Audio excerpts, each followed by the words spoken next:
Imaginez une femme qui, en plein XVIIe siècle, a osé dire non. Non au mariage, non à l'Église, non à la soumission. Une femme qui a préféré la liberté à la sécurité, le plaisir à la pénitence et l'intelligence à l'obéissance. Cette femme, c'est Ninon de l'Enclos.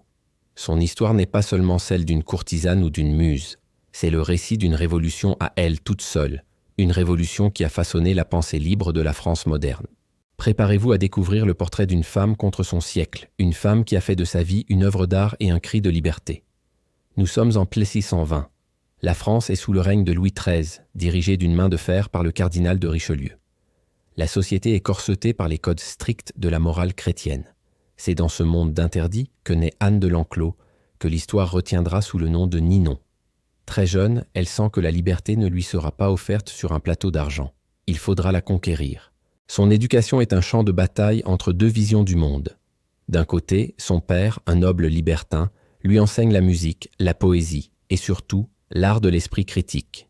Il lui ouvre les portes de la littérature et de la philosophie, lui apprenant à questionner le monde plutôt qu'à l'accepter passivement. De l'autre côté, sa mère, profondément pieuse, tente de l'enfermer dans les dogmes de la religion et les devoirs d'une femme de son rang. Mais face à ce dilemme, Ninon ne choisit aucun camp.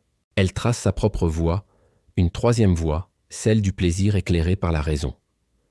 À 20 ans, alors que toutes les jeunes filles de son milieu rêvent d'un bon parti, Ninon refuse catégoriquement le mariage.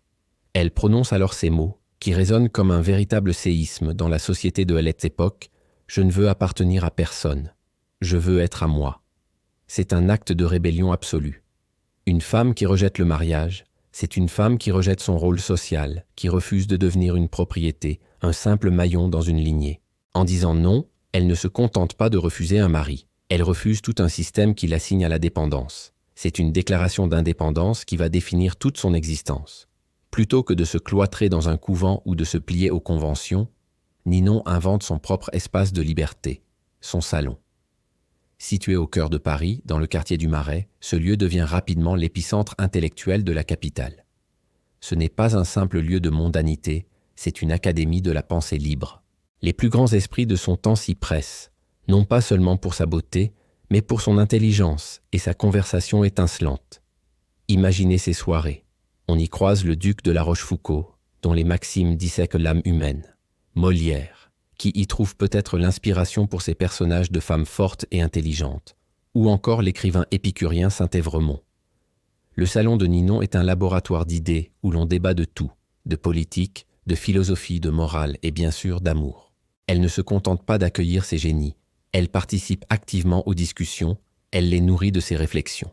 Elle forge les esprits de demain, sa générosité est aussi légendaire. Des années plus tard, elle lèguera une somme d'argent à un jeune poète prometteur pour qu'il puisse s'acheter des livres. Ce jeune homme, c'était Voltaire. En soutenant le futur philosophe des Lumières, Ninon plante une graine qui germera bien après elle, prouvant que son influence dépasse largement son propre siècle. Mais la véritable révolution de Ninon, c'est sa vision de l'amour et du désir. Elle ne se contente pas de prôner la liberté de penser. Elle la vit dans sa chair. Ninon aime avec passion, sans hypocrisie et sans le moindre remords. Elle multiplie les amants, mais refuse d'être enchaînée par qui que ce soit. Elle choisit ses partenaires comme elle choisit ses livres, avec discernement et curiosité. Parmi ses conquêtes, on compte les hommes les plus illustres de son temps. Le marquis de Sévigné, le grand Condé, des ducs, des poètes, des militaires.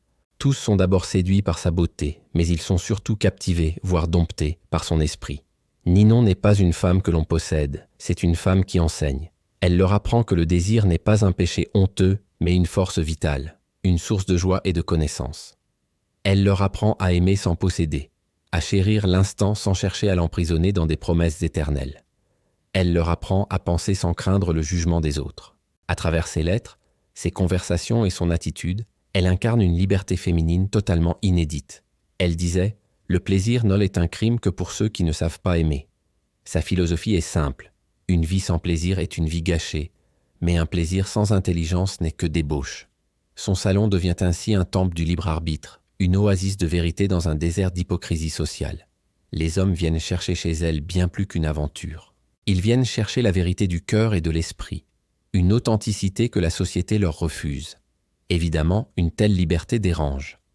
Elle dérange profondément l'ordre établi. L'Église la condamne, Les moralistes la jugent, les femmes jalouses la calomnient. On l'accuse de tous les maux, débauchée, immorale, hérétique. On murmure qu'elle tient une école de l'athéisme. Face à ces attaques, quelle est sa réponse? Le silence, et surtout, le rire. Ninon sait que le rire est la plus belle des revanches, l'arme des esprits supérieurs face à la médiocrité. Elle traverse les épreuves sans jamais plier, conservant sa dignité et son indépendance. Anne d'Autriche, la reine-mère, la fera même enfermer un temps dans un couvent pour la remettre dans le droit chemin. Peine perdue. Ninon transforme sa cellule en un nouveau salon, charmant les religieuses elles-mêmes par son esprit et sa bonne humeur.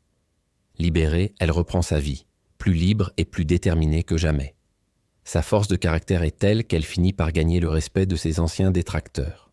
Les années passent, mais Ninon semble échapper au temps. Elle vieillit, bien sûr, mais sans jamais perdre sa flamme. À plus de 80 ans, on dit encore que sa conversation est le plus puissant de ses charmes. Son visage porte les marques de la sagesse, mais ses yeux brillent toujours de la même intelligence malicieuse. Elle est la preuve vivante de sa propre philosophie, résumée dans cette phrase magnifique. On ne vieillit pas quand on aime la vie. Elle a compris que la jeunesse n'est pas une question d'années, mais un état d'esprit, une curiosité insatiable, une capacité à s'émerveiller et à aimer. Elle continue de recevoir, de conseiller, d'inspirer, devenant une véritable légende vivante. En 1705, à l'âge de 85 ans, Ninon de l'Enclos s'éteint paisiblement. Elle n'a jamais eu de titre de noblesse, jamais porté de couronne, jamais régné sur un royaume. Et pourtant, elle a dominé les cœurs et les esprits d'une époque entière. Son héritage n'est pas matériel.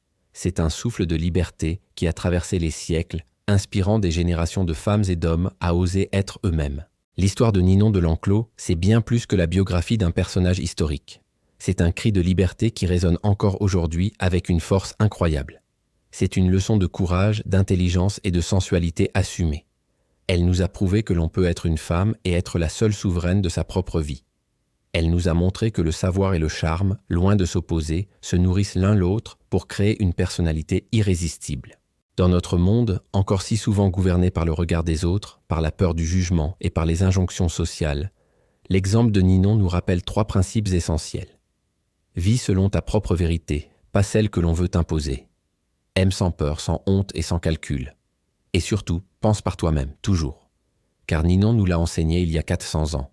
Le plus grand des scandales, le seul qui vaille la peine d'être commis, c'est d'oser être libre. Merci d'avoir regardé cette vidéo jusqu'au bout.